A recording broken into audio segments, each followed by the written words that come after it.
Bienvenue à tous. Des mouvements politiques reçoit aujourd'hui Anatole Prince Ouinsavi, auteur du livre Patrice Talon, le bilan glorieux d'un président hors du commun en 4 ans de pouvoir, 40 ans d'avancée. Bonjour monsieur. Bonjour madame. Bienvenue dans cette émission. Merci, c'est beaucoup. Vous êtes président de l'Union nationale de la jeunesse béninoise et également auteur de ce livre qui est l'arme de ce jeune mouvement politique dans son travail à faire réélire Patrice Talon. Mais déjà, dites-nous, pourquoi partir d'un livre pour soutenir la réélection de Patrice Talon? L'idée de sortir un livre sur le bilan du président de la République, Patrice Talon, est venue du fait que nous avons compris que les Béninois ne savent pas, tous les Béninois ne savent pas exactement le travail gigantesque que le président Patrice Talon est en train d'abattre pour le bonheur de tous les Béninois. Et en tant que jeune et porte-voix de la jeunesse, nous sommes lancés dans la recherche de savoir exactement ce que fait le président pour pouvoir apprécier à sa juste valeur. C'est dans cette perspective que nous sommes lancés dans la recherche et nous avons vu de gros, de grands et beaucoup de choses réalisées en si peu de temps. Pour le bilan glorieux d'un président hors du commun, 4 ans de pouvoir. 40 ans d'avancée parce que nous avons vu qu'il a abattu un travail extraordinaire que aucun président n'a su réaliser en si peu de temps. Et c'est pourquoi 40 ans d'avancée. Le bilan glorieux d'un président hors du commun en 4 ans de pouvoir, 40 ans d'avancée. Votre livre repose, monsieur Ouinsavi, sur 8 piliers fondamentaux. Rappelez-nous ces piliers. Le président Patrice Talon a bâti le succès de son mandat sur 8 piliers essentiels que nous avons notés et que ces piliers représentent le socle de son succès. Le premier pilier, la sécurité publique. Le deuxième pilier, la santé publique. Troisième pilier, l'éducation nationale. Quatrième pilier, lutte contre la corruption. Cinquième pilier, les infrastructures qu'il est en train de réaliser. Sixième pilier, les performances du secteur agricole. Septième pilier, le sport. Et huitième pilier, le bilan économique. Il y a 2 piliers qui vous tiennent particulièrement à cœur. Il s'agit du pilier de la sécurité publique et de la santé publique. Et pourquoi pas, on va revenir sur le bilan économique de Patrice Talon. Dites-nous, dans le livre, quels sont les éléments que vous avez ressortis? On n'entend pas sécurité et la situation dans laquelle quelqu'un ou quelque chose n'est exposé à aucun danger, à aucun risque. En particulier, le risque de braquage, d'agression, de vol, de viol ou d'accident. Dans ce contexte actuel, la sécurité est l'une des codes très sensibles pour tout gouvernement. Elle est un baromètre. Et la sécurité actuelle, c'est-à-dire représente un national capable de déterminer la qualité de gouvernance de tout État digne du nom. Le président Patrice Talon, au lendemain de sa prise du pouvoir, sait que aucun développement n'est envisageable sans la sécurité des biens et des personnes. Et c'est pourquoi il a monté une équipe et, inclus de son État, il a contaminé cette équipe de son audace, de son courage, de son pragmatisme, de son savoir-faire, afin que cette équipe soit adaptée à l'accompagner pour relever les défis sécuritaires qui s'imposaient à la République. Vous n'êtes pas sans savoir que le Bénin, autrefois, était caractérisé par des braquages tous azimuts, braquages de banques, d'institutions financières, privées comme publiques, braquages de marchés, braquages de voitures ou de motos. Parlant de motos, tous les Béninois le savaient. C'est hors la loi défiait l'équipe sécuritaire d'alors et menaçait la population en faisant même passer des messages sur certains carrefours, soit disant qu'en 1 mois ou bien dans 2 mois, ils souhaitent braquer 300 motos. Ça se passe couramment souvent les mois de décembre où ils menacent la population de voler 300 motos en un mois. Vous savez, le président Patrice Talon, à sa tête, l'équipe qu'il a montée, le ministre de l'Intérieur, Saka Lafia, et sur l'instruction du directeur général de la police républicaine, un travail formidable a été fait. Les hors-la-loi ont été infiltrés. Et avant qu'ils ne mettent en exécution leurs actions, les forces de sécurité les attendaient sur les lieux pour les accueillir. Et ils sont tout simplement maîtrisés. Ces hors-la-loi sont traqués dans les derniers retranchements et des ghettos démantelés, des réseaux de gangs démantelés. Aujourd'hui, ces hors-la-loi n'ont pas trouvé autre choix que de changer de métier au risque de se voir neutralisés tout simplement. Vous savez, le Bénin a traversé des moments de crise sécuritaire très sérieux par rapport au hors-la-loi. Avant de finir sur l'aspect sécurité nationale, j'ai un petit témoignage. J'ai rendu visite à un ami qui habite à Misrété. Et puis, dans nos échanges, il m'a fait savoir que, parce que c'est un religieux, il m'a fait savoir que pour monter son église, c'était un véritable calvaire. Je lui ai dit pourquoi. Il m'a dit, il avait un rounon, c'est-à-dire un marabout qui était dans la zone, qui travaillait pour les hors-la-loi et qui les faisait des médicaments et qui ne voulait pas qu'il implante son église dans la zone de Misrété. Parce que en implantant son église, il sera obligé de ne pas trouver de clients. Sur ce fait, il avait commencé l'église et puis un jour, il a reçu la visite d'un monsieur qui lui a demandé, qui avait un pistolet en main, qui lui a demandé où se trouve le pasteur. Et puisqu'il a vu le pistolet dans la main du monsieur, il a dit, il vient juste de prendre cette route. Et de là, le monsieur s'est retourné automatiquement encore, il a pris le chemin. Et en même temps, lui aussi, il a fui de l'église. Et c'est de là qu'il est rentré par la brousse. Et il a rendu visite à l'un de ses habitants, de ses cohabitants. Et il lui a expliqué la situation, que c'est comme ça qu'un monsieur était venu pour le menacer avec pistolet. Le monsieur lui a dit, est-ce que tu as donné d'autres à ces délinquants de la zone? Il a dit non. Il est nouvellement arrivé dans le quartier. Il lui a dit, voilà, laisse-moi faire la démarche pour savoir ce qu'il faut faire pour qu'on te laisse en paix ou bien pour qu'on ne puisse pas te tuer. Et il a mené les démarches. On lui a fait sortir une liste de dots qu'il devait donner afin d'avoir la paix dans son quartier et puis pouvoir gérer correctement son église. Et c'est de là que, dans la dot, il a 5 moutons, 6 paniers de akassa,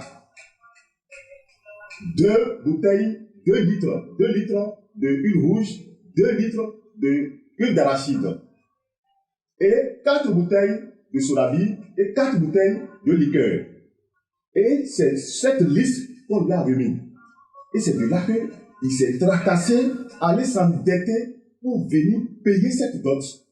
Aujourd'hui, vous dites que cette pratique n'existe plus sous Patrice Talon. Le jour de la remise de dot, tous ces moutons ont été tués et tous les délinquants de la zone ont été invités. Et c'est de là qu'on l'a présenté à ces hors-la-loi pour qu'on ne le menace plus.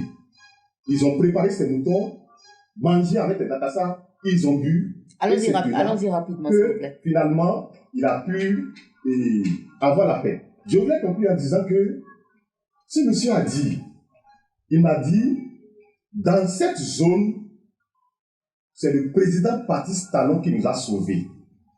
C'est lui qui nous a sauvés et personne ne peut parler de lui dans cette zone parce qu'il a réglé ce problème sécuritaire qui est encouré dans cette zone. Que si aujourd'hui tu laisses ta moto dehors, demain tu peux retrouver sans souci et il n'a plus d'enlèvement, il n'a plus de braquage, il n'a plus de vol.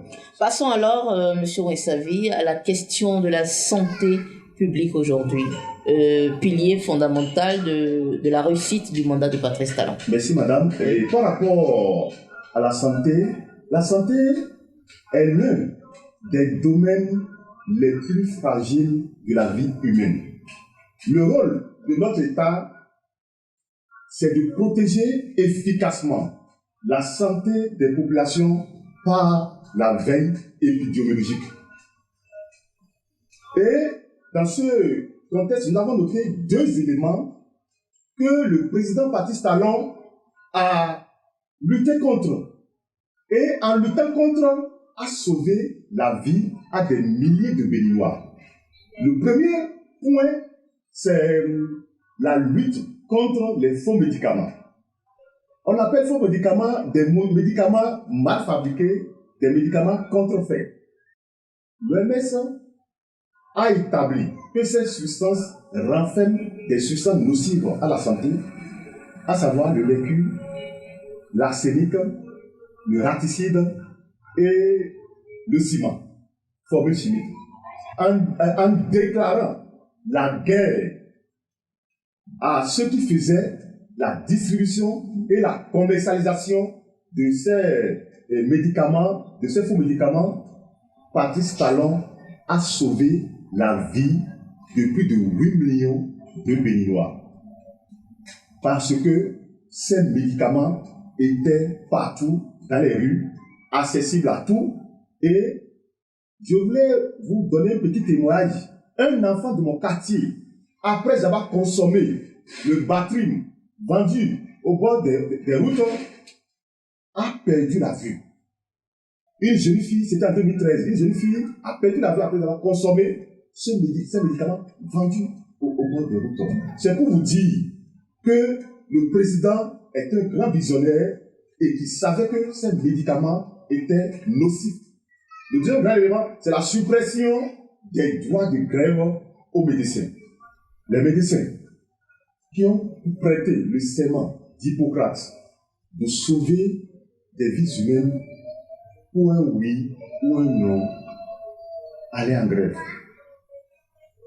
laissant les malades à leur propre sort, les femmes enceintes à leur propre sort. C'était une véritable calamité qui se passait dans les hôpitaux au moment où ces médecins allaient en grève. Donc c'est un travail historique que le président Patrice Talon a fait dans ce domaine. Qu'est-ce qu'il a fait du mal là en exusant qu'on supprime la grève à ces médecins? Vraiment, c'est vraiment la jeunesse béninoise a vu juste et à juste valeur, la population béninoise a vu à sa juste valeur que ce travail qu'il a fait est un travail sérieux pour lui. Alors, dans votre livre, Monsieur Ouinsavi, vous défendez également un bilan économique positif de Monsieur Patrice Talon, alors qu'aujourd'hui, c'est essentiellement ce qu'on reproche un peu au président. Votre mouvement, au-delà de sortir un livre, fera quoi pour convaincre le peuple de la pertinence de réélire M. Patrice Talon? Merci, madame. Par rapport au bilan économique, nous constatons que le génie du président fait en sorte que le Bénin avance normalement selon, c'est-à-dire la crise, les différentes crises qui existaient, et avec la crise du coronavirus. Puisque je suis dans le secteur portuaire et surtout dans les véhicules d'occasion, et nous avons constaté que les Béninois achètent plus de véhicules qu'avant, en 2016.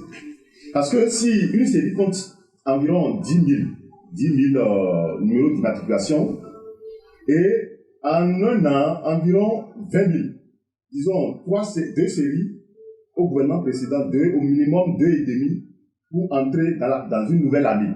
Mais nous avons constaté que depuis surtout la diminution, la réduction des 30%, les Béninois achètent plus de véhicules.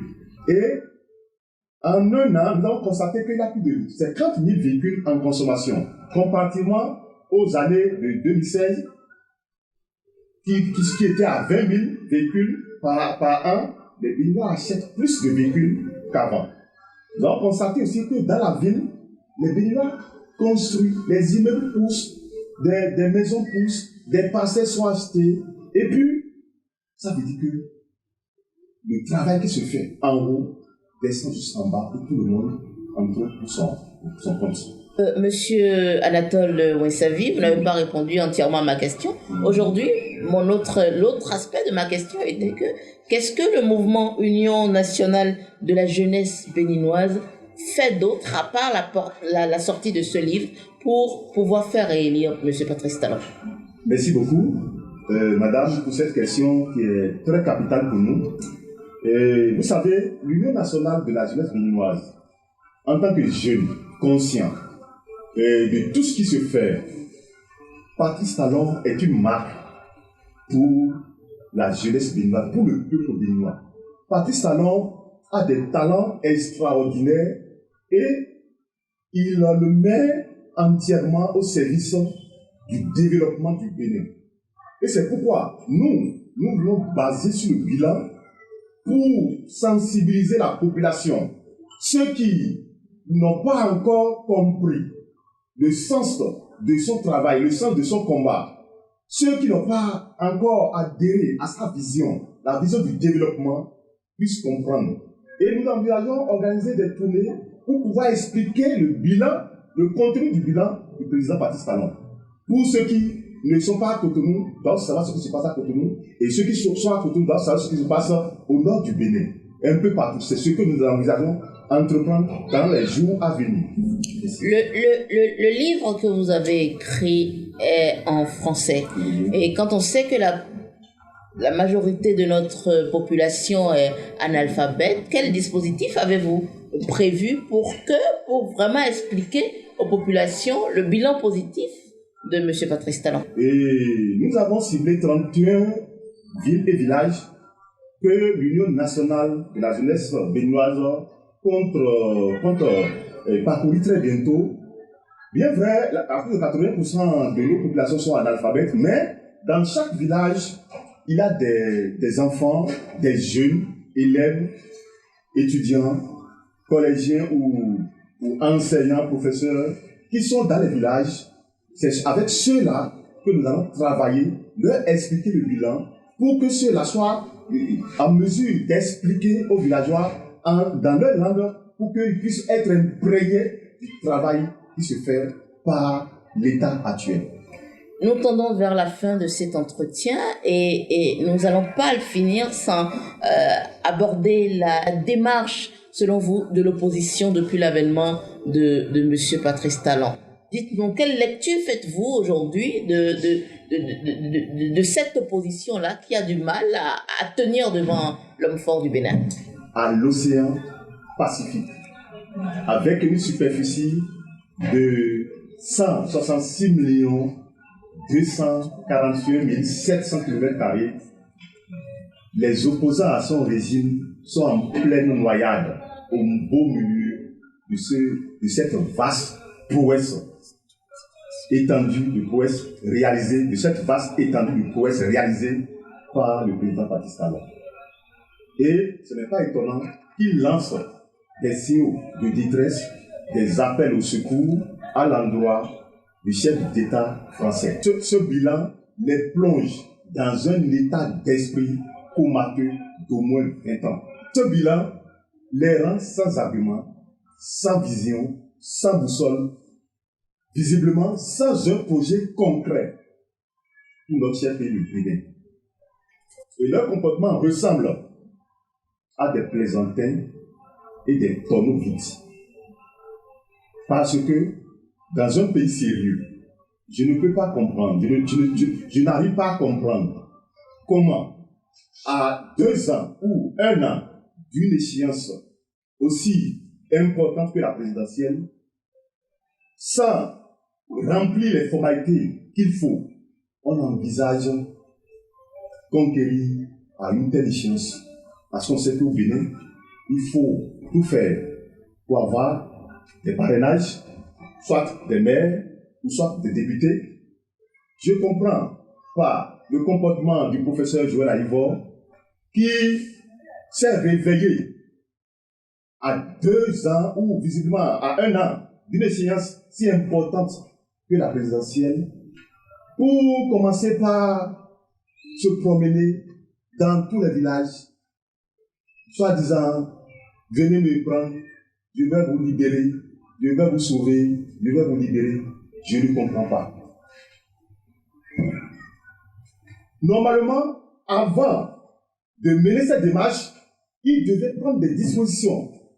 D'abord, soit il rentre dans un parti politique, militer pour avoir la commande, pour être proposé candidat dans ce parti, soit il crée son propre parti politique, travailler pour envoyer des députés à l'Assemblée nationale, ou envoyer des maires, ou se faire parrainer à son tour, pour candidater maintenant à une échéance comme la présidentielle.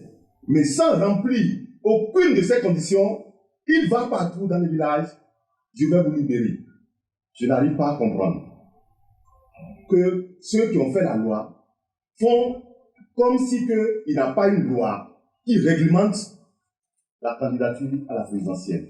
Et je ne comprends pas, à cause de ce titre d'agrégé, de professeur agrégé, on se permet le luxe de demander au chef de l'État, qui est le président de la République, que tous les Béninois ont choisi à l'unanimité de venir à un débat contradictoire. Je n'arrive pas à comprendre. Tous les Béninois qui ont un métier, qui font bien ce métier, qui peuvent apprendre, est un agrégé. Si on prend le professeur à Yvon, on démonte une moto, de remonter cette moto pour que ça démarre, est-ce qu'il peut le faire, madame? Est-ce qu'il peut le faire? Il ne peut pas le faire. Celui qui le fait est un agrégé. Si on démonte une voiture, on demande au professeur Joël Aïvor de venir remonter cette voiture pour que ça démarre, est-ce qu'il peut le faire? Le mécanicien qui le remonte pour que ça démarre est un agrégé.